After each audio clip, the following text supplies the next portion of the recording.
So hello everyone, welcome back my channel Nipa life tour blog. কেমন আছো তোমরা সবাই? আশা করছি সবাই ভালো আছো, আর আমি অনেক ভালো আছি, সেটা কিন্তু দেখেই বুঝতে পারছো আমাকে। কিন্তু ভিডিও দেওয়া হয় না, অনেক দিন হয়ে গেল। আবার ভাবি প্রত্যেক দিনই একটা করে ডেলি ব্লগ শেয়ার করব, কিন্তু হয়ে ওঠে না। সো সবাইকে জানাই গুড মর্নিং। সকাল সকাল আজকে ব্লগটা এখান থেকে স্টার্ট করলাম। তো সকালবেলায় দেখো ফ্রেশ ট্রেশ হয়ে তারপরে চলে গেছিলাম স্কুলে, ছেলেকে দিয়ে এসেছি। তারপর দেখো ঝিরিঝিরি বৃষ্টিও পড়ছে, মানে ওয়েদারটা এমনই একটা না, মাঝে মাঝে বৃষ্টি পড়ছে, রোদ হচ্ছে, এরকম টাইপের হয়ে আছে। সো দেখো ওয়েদারটা তো এরমই সারাদিন চলছে। কালকে রাত্রিবেলায় তো পুরো সন্ধ্যে 6টা থেকে রাত 12টা পর্যন্ত এক টানা মানে অনর্গল বৃষ্টি হয়েছে। তারপর দেখো এখানে কৌটার মধ্যে এনে রেখেছিলাম, স্কুল থেকে আসার সময় খেজুর নিয়ে এসেছিলাম, ফুরিয়ে গেছিলো।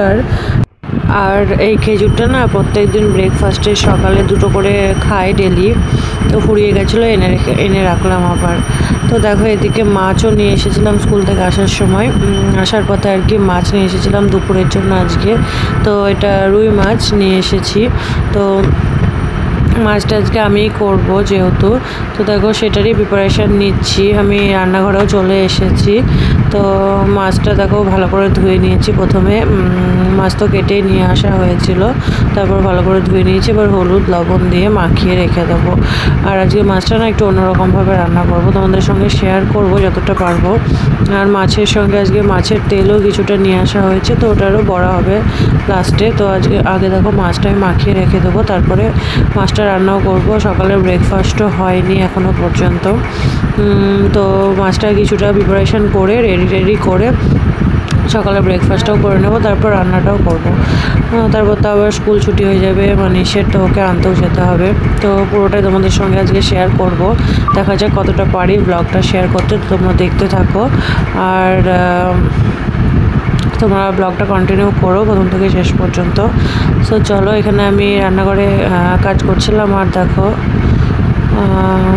দেখতেই পাচ্ছ এদিকে বর এসেও মানে ডিস্টার্ব না, মানে কিছু একটা বলছিল আমাকে, কি বলছিল আমার ঠিক মনে পড়ছে না এখন। তো কথা বলছিল ওখানে এসে কিছু একটা।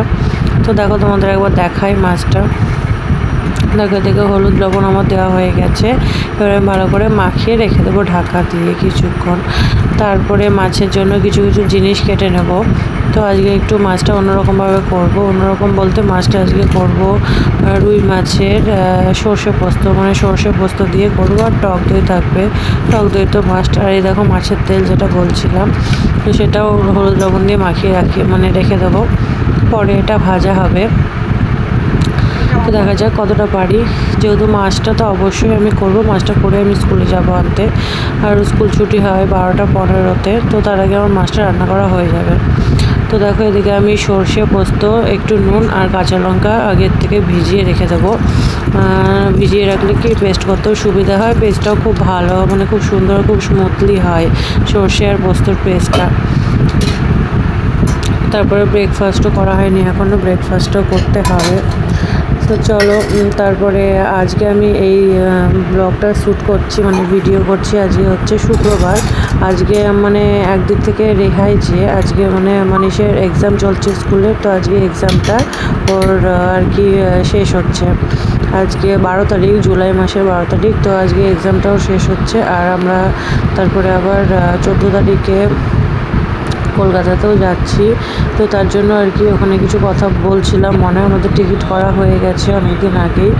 সো দেখো সকালের ব্রেকফাস্টটাও এদিকে রেডি হয়ে গেছে, পরোটা, মিষ্টি, আর এদিকে দেখো ঘুগনি করেছিল, মা করেছিল সকালে। আর এদিকে কিছুটা গাজর কেটেছিলাম মানে দুপুরে খাওয়ার জন্য স্যালাড হিসেবে। তো সেটাও সকালেও 2টো দিয়ে দিলাম, যেহেতু কাটা হয়ে গেছিলো। এদিকে দেখো আমার ব্রেকফাস্ট করাও কমপ্লিট, বরকেও খেতে দিয়ে দিয়েছিলাম, ওরও খাওয়া হয়ে গেছে, দোকান থেকে এসেছিলো খেতে, তো ওকেও খেতে দিয়েছিলাম, ওর সঙ্গে আমিও খেয়ে নিয়েছি। আর দেখো যে হিরের আংটিটা পরে থাকতাম ডায়মন্ডের, তো ওটা একদম মানে আঙুলটা পরে না সারাক্ষণ পরে থাকতে বললে সবসময় সরু হয়ে গেছিলো। তো সেই জন্য আবার কলার ওপর যে গোল্ডের কাজ করা আংটিগুলো হয়, কলার সেটের যে আংটিগুলো, ওইটা পরেছি, তাই তোমাদের একবার দেখিয়ে দিলাম। এদিকে দেখো ব্রেকফাস্ট করার পর তারপর মাছটা আমি রান্না করে নেবো, তারপর যাবো ছেলেকে স্কুলে আনতে। তারপর ফার্স্টে কড়াই বসিয়ে দিয়েছিলাম, কড়াইয়ে তেল দিয়ে দিয়েছি, সরষের থেকে পুরোটাই করবো। তেলও গরম হয়ে গেছে, তারপরে মাছটা এবার আস্তে আস্তে আমি ভেজে নেবো। তো তোমরা চাইলে এটা মাছটা হালকা করেও ভাজতে পারো, আবার কেউ গরম জলে একটু ভাপিয়ে নিয়ে কাঁচা মাছও করতে পারো, মানে কাঁচা মাছ দিয়েও করতে পারো এই রেসিপিটা, কিন্তু আমি ভেজেই করব। দেখা যাক কেমন হয় না হয়, তোমাদের সঙ্গে পুরোটাই শেয়ার করবো। তোমরাও দেখতে থাকো আর তোমরাও এরকমভাবে ট্রাই করে দেখো একবার।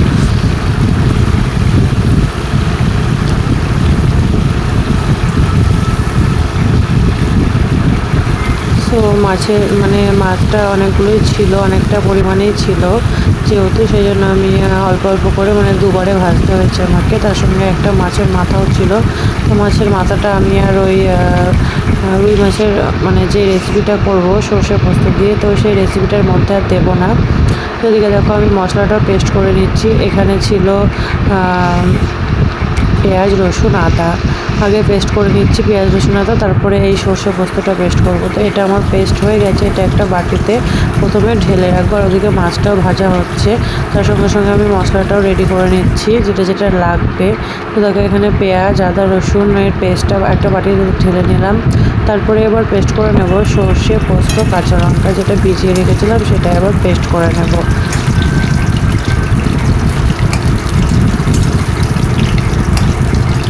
তো এই ভিডিওটা আমি যেহেতু শুক্রবারে আর কি ভিডিও শ্যুটটা করছি, 12 তারিখে, জানি না কবে তোমাদের সঙ্গে শেয়ার করতে পারবো, হয়তো বা 14 তারিখ বা 15 তারিখ বা 14-15 তারিখের মধ্যে শেয়ার করার চেষ্টা করবো, পোস্ট করার চেষ্টা করব। হয়তো বা আমি কলকাতা গিয়েই তোমাদেরকে পোস্ট করতে হবে, হয়তো যতদূর সম্ভব। তো তার কারণ যেহেতু বাড়িতে থাকবো না, এদিক ওদিক ব্যস্ততার মধ্যেও না ভিডিও এডিট করার একদমই সময় পাচ্ছি না। আবার 14 তারিখ চলে যাচ্ছি, তার জন্য একদম সময় পাচ্ছি না, অনেক কিছু ব্যাপারে একটু ব্যস্তর মধ্যেই আছি। তার মধ্যে আবার মানুষের এক্সামও চলছে, আজকে যেহেতু শেষ হয়ে যাচ্ছে, জানি না কবে এডিট করতে পারবো। তো আমি কলকাতা গিয়ে হলেও এডিট করে আমি তোমাদের সঙ্গে শেয়ার করার চেষ্টা করব ভিডিওটা। তোমরা ভিডিওটা কন্টিনিউ করো। দিকে দেখো সর্ষে আর পোস্তটা আমার পেস্ট হয়ে এসেছে, তার মধ্যে আমি টক দইটাও দিয়ে দিলাম একসঙ্গে পেস্ট করার জন্য। যেহেতু এই মিক্সার গ্রাইন্ডারের বাটিটা না বড় হয়ে গেছে, ছোট যেই মিডিয়াম সাইজের বাটিটা ভেঙে গেছে, খারাপ হয়ে গেছে, তো সেই জন্য এই বড় বাটিটার মধ্যেই পেস্ট করতে হয় মশলা। তো একটু মশলা হয়ে গেলে কি হয়, পেস্ট হয় না, কেমন একটা গোটা গোটা হয়ে থাকে, ভালো মতো পেস্ট হয় না। সেই জন্য একটু জল বেশি করে আর পেস্ট করে নিয়েছি, তাও ভালো মতো হয়নি। সেই জন্য টক দইটা আমি লাস্টে বাটিতে ফেটিয়ে নিতাম, তো ভাবলাম যেহেতু পেস্ট হচ্ছে না, তো সেই জন্য টক দইটাও ওর মধ্যে দিয়ে একেবারে একসঙ্গে পেস্ট করে নিলাম, যাতে পেস্টটাও ভালো হবে, একদম স্মুথলি পেস্ট হবে। এদিকে দেখো আমার কিছুটা পরিমাণ মাছও ভাজা হয়ে গেছে। আর এই যে সর্ষে পোস্ত আর কাঁচা লঙ্কার পেস্টটা বাটিতে ঢেলে নিয়েছে, একটু পাতলা পাতলা হলেও বেশ ভালো হয়েছে পেস্ট করাটা। এদিকে দেখো মাছটা অনেকটাই ভাজা হয়ে গেছে, বেশ কড়া কড়া করেই লাল লাল করে ভেজেছি, তার কারণ আমার বরাবর একটু কড়া কড়া লাল লাল ভাজাটা বেশি পছন্দ করে, কাঁচা কাঁচাটা এক্সট্রা একটু খুব কমই পছন্দ করে, তবে ইলিশ মাছটা কাঁচা বেশি পছন্দ করে। আর এই যে মাছের মাথাটা যেটা বলছিলাম, সেটা আমি আর এই রান্নাটার মধ্যে রেসিপিটার মধ্যে একদমই দেবো না, ওটা তুলে রেখে দেবো। তো মা হয়তো কিছু একটা সবজি করবে, চাল কুমড়ো বা লাউয়ের তরকারি কিছু একটা করবে, তো মাছের মাথা দিয়ে করে দেবে। তো দেখো আমার মাছ ভাজা হয়ে গেছে, তারপরে মাছ ভাজার তেলের মধ্যেই আমি ফোড়নের জন্য দিয়ে দিয়েছি গোটা এলাচ আর দারচিনি, আর তার সঙ্গে দিয়ে দিলাম একটু কালো জিরা। তো সেটা ভালো করে একটু নাড়িয়ে নিয়েছি, তারপরে ওই যে পেঁয়াজ রসুন আদার যে পেস্টটা করেছিলাম প্রথমে, তো সেইটাই দিয়ে দিয়েছি তেলের মধ্যে, সেটাকে ভালো করে এবার একটু কষিয়ে নেবো। তোমরা দেখতে থাকো ভিডিওটা, আমি কেমন করে রেসিপিটা রান্না করি। তোমাদের সঙ্গে বলতে পারো আমি আজকে একটা রেসিপি শেয়ার করছি ব্লগে। আমি কি ব্লগ দেবো বলে ভেবে ভেবে না ব্লগ শ্যুট করার হয়ে হচ্ছে না। তার মধ্যে তো মানুষের পরীক্ষা চলছিল, 2 সপ্তাহ ধরে পুরো পরীক্ষা গেল, এক্সাম শেষ হবে আজকে, তো ভাবলাম আজকে ভিডিওটা শ্যুট করার একটা সুবর্ণ সুযোগ বলতে পারো। তারপরে আবার পরশুদিন চলে যাচ্ছি কলকাতায়, ওখানে গিয়েও জানি না ব্লগ শ্যুট করা তো একদমই হবে না হয়তো, যেহেতু একটা কাজ নিয়ে যাচ্ছি, ব্যস্ততার মধ্যেও থাকবো, হবে না, কোনো ক্রমেই হবে না, সম্ভব হয়ে উঠবে না। তো দেখো ওই পেস্টটা ভালো করে আমি নাড়িয়ে চাড়িয়ে কষিয়ে নিচ্ছি। তার মধ্যে আমি স্বাদ মতো নুন, স্বাদ মতো চিনি, আর হচ্ছে জিরে গুঁড়ো, ধনে গুঁড়ো সামান্য পরিমাণ অ্যাড করে দিচ্ছি। আর আমি না কোনো হলুদ অ্যাড করিনি রান্নাটায়, তো এটাতে হলুদ অ্যাড করাটা চলবেও না, যেহেতু দেখতে একটু হালকা হোয়াইট মানে সাদা সাদা টাইপের হবে, যেমন হয় আর কি, তোমরা বুঝতেই পারছো। তো আমি কোনো হলুদ অ্যাড করিনি বা কোনো লঙ্কার গুঁড়ো অ্যাড করিনি। তো হলুদটা আমি অ্যাড করেছিলাম তখনই, যেহেতু মাছটা ভেজেছি, তো ওই লবণ হলুদ দিয়ে মাখিয়ে রেখেছিলাম মাছ, তো সেখানে একটু হলুদ জাস্ট আমার অ্যাড করা হয়েছিল। তারপরে আমি আর কোনো রকমই হলুদ কিচ্ছু অ্যাড করিনি। তো দেখো আমার ওই মশলাটা কষানো হয়ে গেছে। এরপরে আমি সর্ষে, কাঁচা লঙ্কা, পোস্ত আর টক দইয়ের যে পেস্টটা করে রেখেছিলাম সেটাও দিয়ে দিলাম। তো এবার ভালো করে আমি নেড়ে চেড়ে কষিয়ে নেবো মশলাটাকে। তো তোমরা দেখতে থাকো, ভিডিওটা কন্টিনিউ করো প্রথম থেকে শেষ পর্যন্ত, একদম কেউ স্কিপ করে যাবে না। আর তোমরা একবার ট্রাই করে দেখো, কিন্তু সেই রেসিপিটা খুব সুন্দর রেসিপি একটা। তো তোমরা দেখতে থাকো, তারপরে বলবো খেতে কেমন হয়েছিল। দেখো আমি নেড়েচেড়ে ভালো করে একদম কষিয়ে নিচ্ছি মশলাটা। তো তার মধ্যে আমি একটু পরিমাণে শাহি গরম মশলা অ্যাড করে দিলাম। গরম মশলাটা আমি লাস্টে অ্যাড করব না, যেহেতু লাস্টে অ্যাড করলে কি হয়, একটু মানে গরম মশলার ফ্লেভারটা বেশিই থাকে, তো সেই জন্য লাস্টে আর অ্যাড করব না, একদম মিডিলেই মানে এখনই অ্যাড করে দিলাম, যেহেতু ফ্লেভারটা পুরোপুরি না আসলে মানে একটা বেশ ভেতরে ঢুকে যায় গরম মশলার যেই ফ্লেভারটা, তো সেই জন্য এখনই অ্যাড করে আমি ভালো করে কষিয়ে নেব মশলার সঙ্গে। আর যে বাটিটার মধ্যে আমি সর্ষে পোস্ত বেটে রেখেছিলাম সেই বাটিটা ধুয়েই এক বাটি আবার জল এখানে দিয়ে দিচ্ছি, যেহেতু আমি গ্রেভিটা একদম গাঢ় শুকনো করবো না, একটু গ্রেভি একটু হালকা গ্রেভি থাকবে, এরকম টাইপের একটা রেসিপিটা আমি করতে মানে চাইছি, যেহেতু ভাত দিয়ে মাখিয়েও খাওয়া যায়, বেশ ভালো একটা ব্যাপার আসে, তো সেটাই করতে চেয়েছি।